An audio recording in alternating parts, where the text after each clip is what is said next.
Buenas tardes a todos, mi nombre es Naya de Dragón y estamos en el segundo episodio de Road to Knights of the Zodiac. El día de hoy vamos a estar haciendo la reseña de la primer película de todo lo que fue Saint Seiya.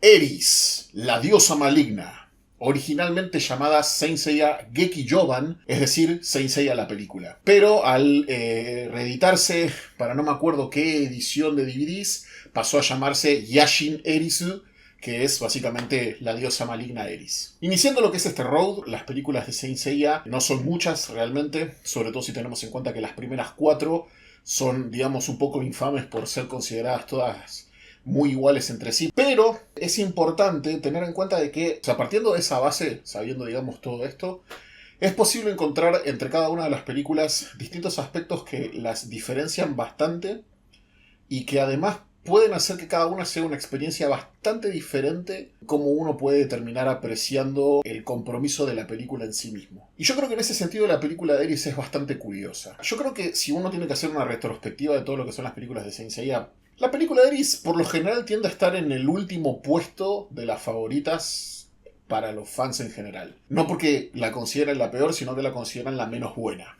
Porque, digamos, si consideras una mala, tenés que considerarlas todas malas. Porque, en definitiva, son todas iguales. O sea, yo sí estoy de acuerdo en que por ahí de las 4 películas originales es, digamos, la menos buena. Al volver a verla para este road, me encontré con un par de cosas que me llamaron poderosamente la atención. Sobre todo cuando decidí ver la película desde una perspectiva distinta.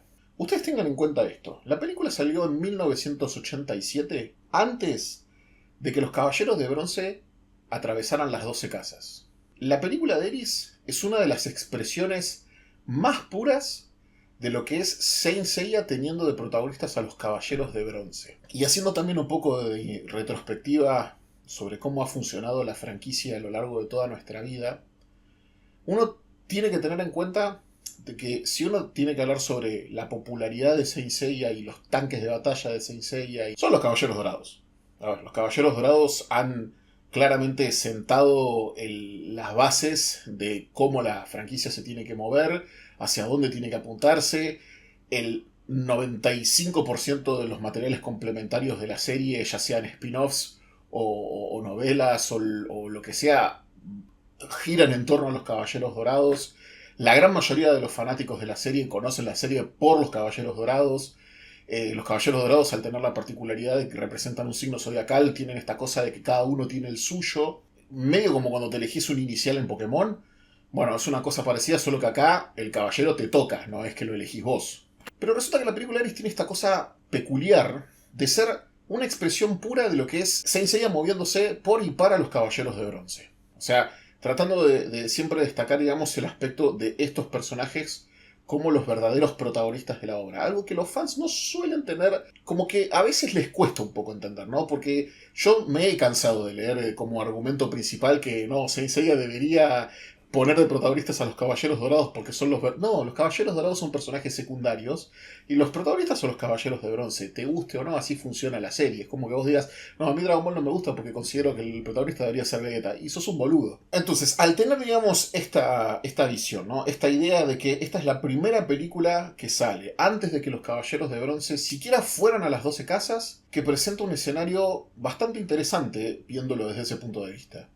Porque tenemos una película que presenta a la que fue la primera gran diosa de la serie. Tenemos que tener en cuenta que, si bien para el final del manga, en Saint Seiya, hablando a nivel franquicia, ya se enfrentaron a un sinfín de dioses, porque tenés por un lado a Poseidón, a Hades, a Thanatos e Himnos del manga, pero después tenés que sumar a Abel, tenés que sumar a Odín, tenés que sumar a, bueno, no sé, Lucifer si querés sumarlo como un dios. O sea, hay como un plantel de dioses dentro de la serie que establece cómo funciona la dinámica entre los dioses con Saint Seiya. Pero esta película fue la primera en hacer eso, fue la primera en establecernos la idea de que existen personajes que son seres divinos, que se comportan de una manera diferente, que entienden el mundo de una forma diferente, que se manifiestan de una forma diferente. Y yo creo que la película eso lo logra bastante bien. Porque la forma en la que Eris se presenta en la película, que primero cae bajo la forma de una manzana de oro en un cometa que impacta en la Tierra, Esa manzana de oro llama a Eri, la personaje clave de esta película. Y esta chica primero es poseída por Eris, dándole un aspecto muchísimo más malvado a ella. Vos por un lado la tenés así como toda re angelical, re... y después la tenés toda mala, ¿viste? Con el pelo suelto y con la piel azulada. Luego vos tenés como Eris se termina manifestando de forma física dentro de la historia cuando suelta el cuerpo de Eri. Que se llamen Eris y Eri me destruye la cabeza. Y termina mostrándose como esta diosa de la calamidad, la diosa de la discordia, toda con el cuerpo azul, el pelo azul, el vestido rojo, un juego de colores completamente opuestos a los de Saori, que realmente un diseño muy bueno. A mí me parece que el diseño de Eris es impresionante, como diosa maligna me parece que está muy bien lograda, y me parece que la forma en la que ella se manifiesta y se presenta en la historia tiene una caracterización impecable, y está bueno como en esta película se la contrasta con Saori de una forma bastante más martirizada, ¿no? Que muchos seguramente en este momento estarán pensando, Naya, si me vas a decir ahora de que te sorprendió que en esta película Saori fuese secuestrada, te tengo que cagar a piñas porque a Saori la viven secuestrando. En Toei, o sea, en el anime, no lo podés defender eso. No. Lo que estoy queriendo decir es que tengan en cuenta que esta es una de las primeras veces, si nosotros nos ubicamos temporal y espacialmente en el Japón de 1987, si nosotros nos vemos a nosotros como unos pequeños niños japoneses, vamos a ver a Saori en una situación tan extrema. Está literalmente atada a una roca como si estuviera crucificada. Le están drenando la energía donde vos la ves a ella sufrir permanentemente, hecha remierda. Es una situación muy extrema y esta es la primera vez que la vemos así. Es la primera vez que vemos realmente a Saori pasarla como el orto siendo la diosa Atena. Teniendo en cuenta sobre todo de que ella, para esta altura de la serie, todavía no había despertado como Atena definitivamente. Y el poder de ella como tal no se había presentado en la serie todavía. Incluso alguno que no hubiese prestado mucha atención en la serie todavía podría pensar a Saori como una humana normal. No necesariamente como Atena. ¿Me entienden a lo que voy? Entonces, esa idea contrastada en cómo funcionan Eris como la diosa maligna y Saori como la diosa de la pureza y del sacrificio está muy bien logrado en la historia. A las personas que hayan visto el informe que yo hice sobre la saga de Asgard, que se los dejo acá, a mí no me gusta cuando, por ejemplo, Hilda o Pandora, por ejemplo, son puestas a la altura de Atena como si fuesen las rivales que las enfrentan de esta manera, mostrándose como antítesis, cuando Saori es la diosa y los opuestos de ella son los dioses. Esa idea de oponer figuras femeninas hacia Saori únicamente por ser mujer es como que es una cosa que a mí nunca me cerró. Pero en este caso, con la película de Eris, tenemos que esta oposición de figuras femeninas representadas en diosas, una maligna y una benigna, está muy bien lograda. Hay como un contraste que se siente legítimo, se siente real, se siente orgánico. Y eso hace que, por lo menos para mí, la idea de vender a Eris como una legítima villana está muy bien lograda. Antes de pasar a lo que son los villanos de la película, me gustaría comentar un par de cosas sobre el comienzo.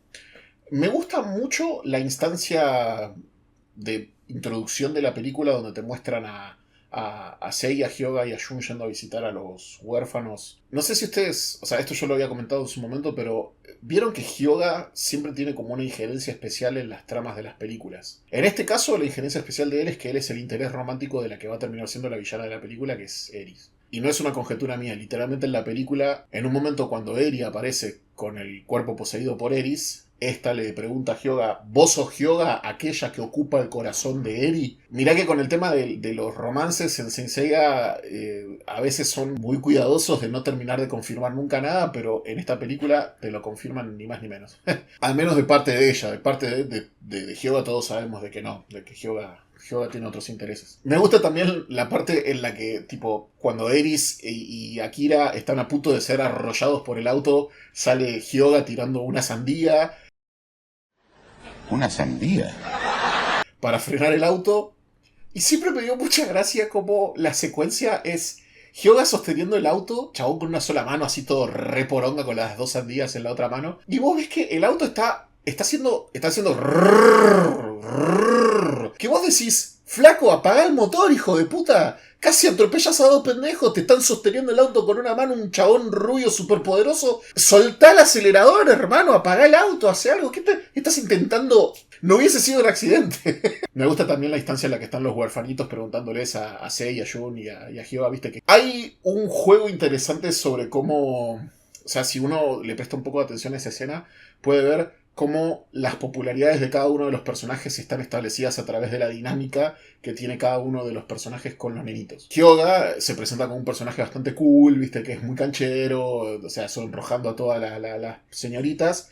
Y vos tenés que tener en cuenta de que Hyoga era un personaje muy popular con el público femenino en esa época. Seiya es presentado de una forma un poco más payasa, no le prestan tanta atención, de hecho en un momento dice, chicos, préstenme atención a mí también, que yo soy genial, se le tiran encima a todos los pendejos, juegan con él, eso un poco te demuestra, no era tan popular como los demás caballeros, pero los niños sí se divertían mucho con el personaje principal. Y después tenés que Jun tiene en un momento una nenita a hombros, y la nenita como que le hace lo que te da a entender de que Jun era un personaje muy popular con el público femenino también. Está bueno, esos son detalles que por ahí yo lo estoy leyendo mucho sobre ello, pero lo entendí como medio una forma de representar. Saori, de hecho, en esta película está bastante sola, ¿no? Es como que aparece andando a caballo, haciéndose la cheta de Nordelta. Se la llevan secuestrada y después al final incluso hasta medio que la dan por muerta también, ¿no? Como que... Pobre Saori. Saori no sé si era un personaje muy querido en esa altura de la historia.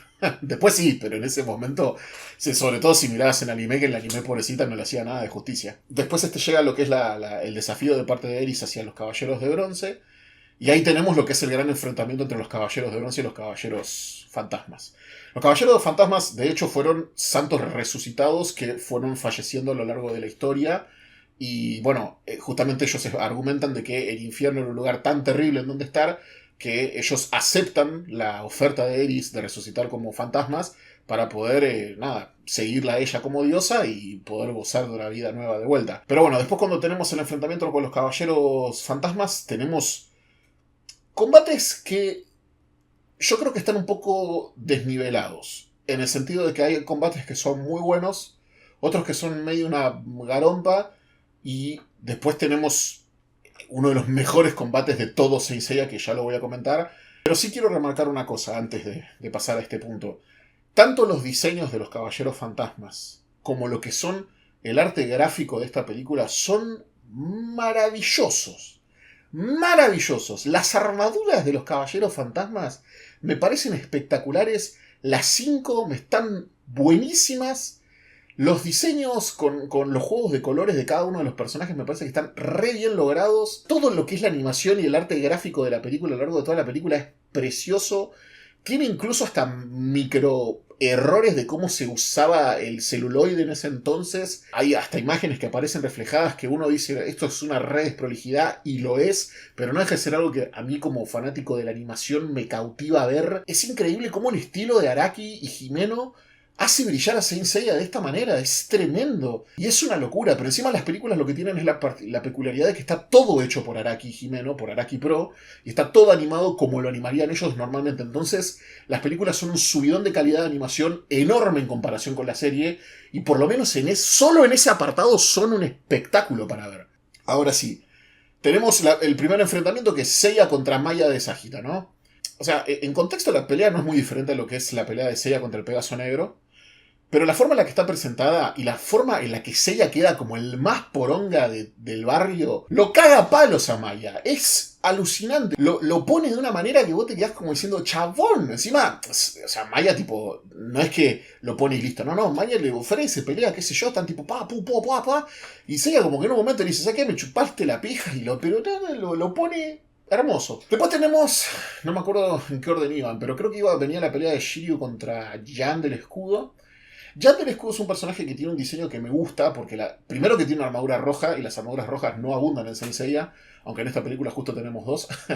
Pero me gusta también el pelo negro súper mega hiper largo. No me gusta la forma que tiene el escudo, me parece un escudo horrible. Pero el tema es que la pelea no tiene nada relevante, porque Jan a Shiryu lo deja knockout enseguida, le hace pedazos la armadura y no pasa nada entre que Shiryu agarra y dice, bueno, ¿sabes qué? Me acordé que tengo las tetas grandes, así que te voy a cagar a palos, y lo liquida mal. No sé, lo que siento es que la pelea fue como un desafío demasiado desnivelado para Shiryu, para que después él agarre y la resuelva con una trompada. En otras películas pasa eso también, de que Shiryu recibe mucha piña y después resuelve la pelea de un solo golpe. Pero hay una cuestión argumental en el medio que voy a contar cuando sea la película. En esta no había motivo realmente para que Shiryu la comiera tanto al principio para que después la devolviera sin mucho más esfuerzo. Porque es como que Shiryu agarra y dice, oh, me están cagando a palos, bueno, voy a usar el dragón ascendente. ¡Pla! No, o sea, es como que primero usa el dragón ascendente que te cueste, que el chabón te caga a palos y a lo último decir, ah, voy a dar todo de mí para matarte. ¡Ah! Pero no, Shiryu no tiene una sola piña hasta que pega. Entonces, no sé, es como que es un desenlace bastante decepcionante y encima la pelea no dura nada, así que nada, es una pelea lamentablemente olvidable. Después viene la pelea de Hyoga contra Christ de Cruz del Sur. El nombre ya de por sí me parece fantástico, tipo Christ de la Cruz. Me gusta la idea de que justamente Christ sea la Cruz del Sur peleando contra la Cruz del Norte, que es la que representa la constelación de Cisne. Es interesante en papel, porque después la pelea tampoco es la gran cosa. O sea, el chabón le hace la pose de Ultraman, Hyoga lo congela, le gana, aparece Eri. Eri le dice, vos sos Hyoga, putito, ahora me estoy cogiendo a tu mujer. Y Hyoga es tipo, no, me gustan los hombres. Y tipo viene Christ y lo agarra y le dice, ahora vas a ver, te voy a culiar. Y tipo la flaca dice, sale Trío y ¡tra! Los atraviesa los dos y es como, muy buena pelea. Ahora pasamos a la pelea de Orfeo. Es un personaje que se presenta de una manera bastante interesante, no solamente porque es el primer villano musical que vemos en todo Saint Seiya, y toda la ambientación y el clima que hay alrededor de él durante la pelea es sublime, que tiene como una serenidad interesante. La voz de él es la de Yuji Mitsuya, que es no solamente quien hace también la voz de Mime, sino que también es la voz de Shaka. Entonces, esta idea de el personaje con la voz serena que comparten entre los tres personajes está buena porque me parece que se logra, digamos, este hilo narrativo con el personaje que es interesante.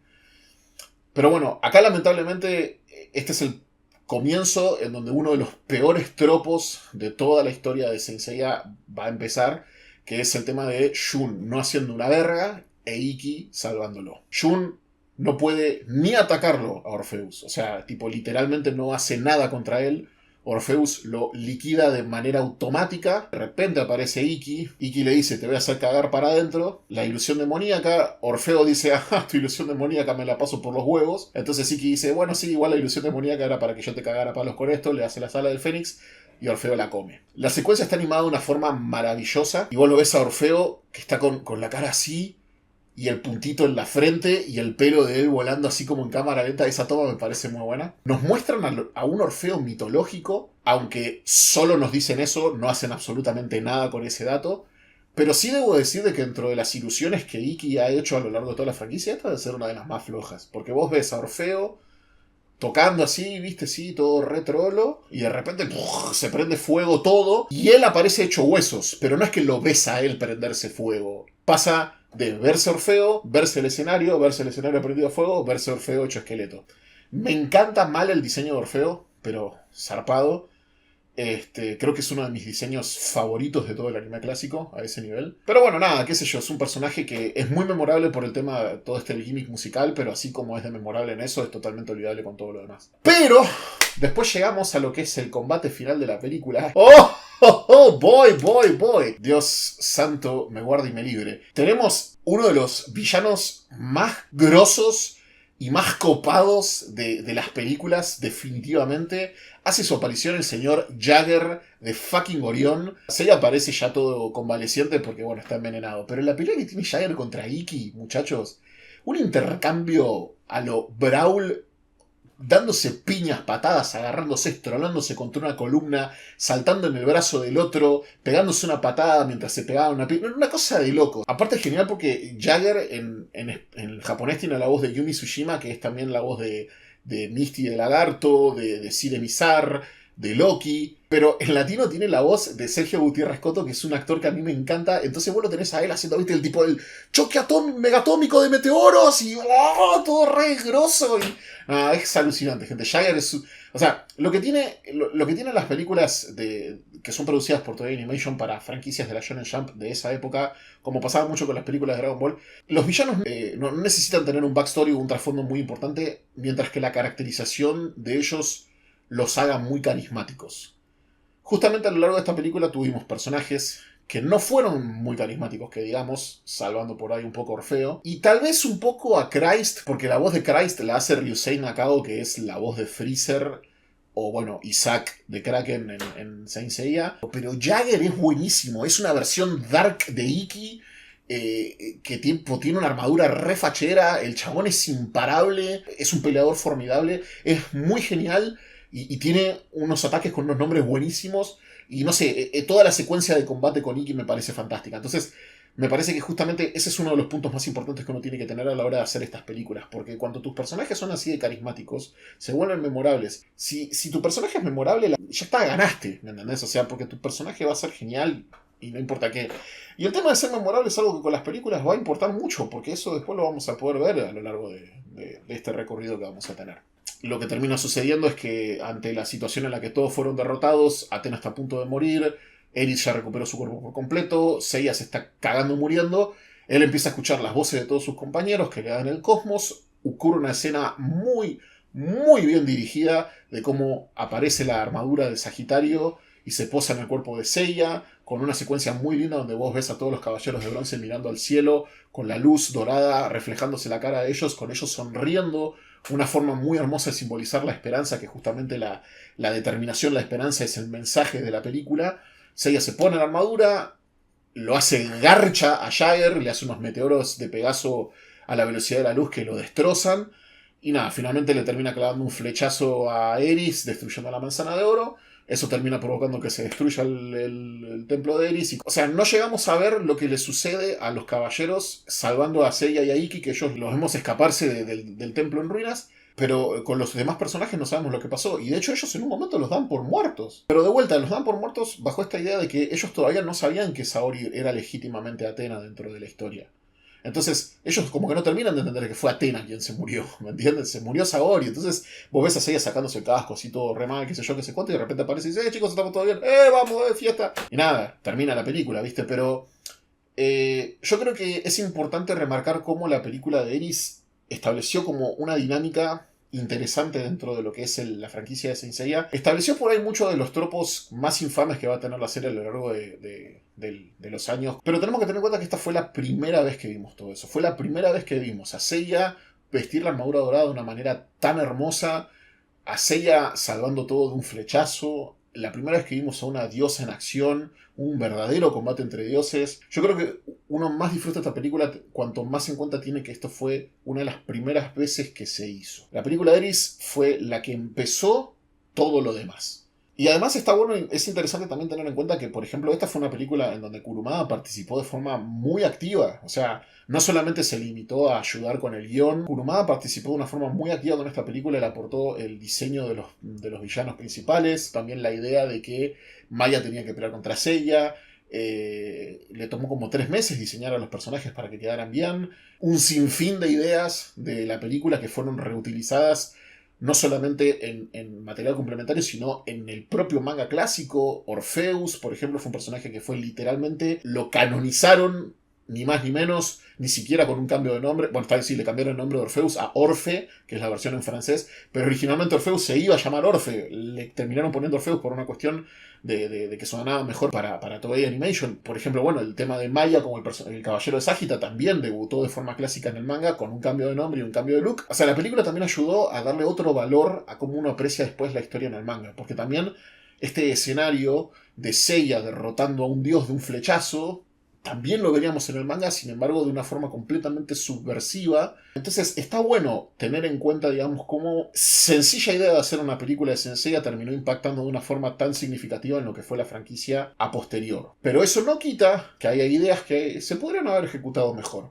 Y de hecho creo que justamente a lo largo de este recorrido vamos a terminar descubriendo de que efectivamente hay películas que ejecutaron mucho mejor las ideas. Pero está bueno poder hacer una pequeña retrospectiva, sorprendernos, dejarnos llevar por cómo fue realmente la reacción de la gente en esa época. Creo que con esto podemos dar cerrado la reseña del día de hoy. Espero que les esté gustando este recorrido, el Road to Knights of the Zodiac. La verdad que hay como un hermoso viaje nostálgico a la hora de ver las películas. Espero que ustedes estén viendo las películas conmigo. Tengan en cuenta que la próxima película en verse va a ser la de Asgard, que la vamos a estar reseñando este domingo, así que tienen hasta este domingo para vérsela y la disfrutamos juntos. Tienen que tener en cuenta una cosa.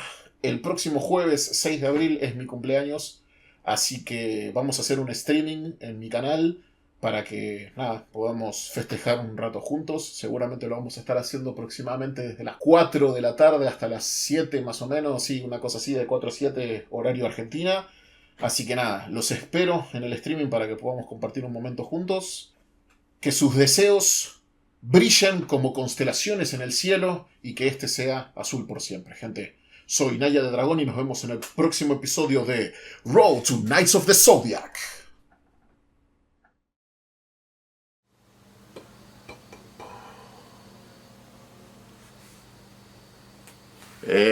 Hijo de puta, te vi mirándome la remerita de Saga, ¿eh? ¿Te gusta? Está buenísima, ¿no? Bueno, de hecho, vos si querés podés conseguir una de estas remeras. ¿Sabes cómo? En el gran concurso de Naya de Dragón y Pelicomic Store. Así es, gente, Naya de Dragón y Pelicomic Store estamos realizando un concurso internacional en donde te puedes ganar una de sus excelentes remeras. Las bases del concurso son bastante sencillos. Vos lo que tenés que hacer es ir a Instagram, seguir a la cuenta de Naya de Dragón y a la cuenta de pelicomic.store, entrar a la publicación fija de la cuenta de pelicomic.store, darle like, etiquetar a 3 amigos tuyos y compartir la publicación como historia etiquetándonos a mí, Naya de Dragón, y a la cuenta de pelicomic.store. Pero además, si vos en este preciso momento en la pantalla le sacás captura al video y también compartís esa captura etiquetándonos a Naya de Dragón y a Pelicomic Store, vas a duplicar las chances que tenés de poder conseguir esa remera. Y para todos aquellos que quieran conseguir los productos por fuera de lo que es el concurso, al final del video y en la descripción del mismo van a poder encontrar un enlace que los va a dirigir directamente a lo que es la tienda online de ellos. Este concurso es internacional, por lo que lo puede ganar cualquier persona de cualquier país, con el envío incluido. Así que ya saben, gente, no se pierdan la chance de adquirir una remera muy copada, literalmente no les cuesta nada. Nos estamos viendo en el próximo video y espero que tengan un hermoso día como lo son todos ustedes. Adiós.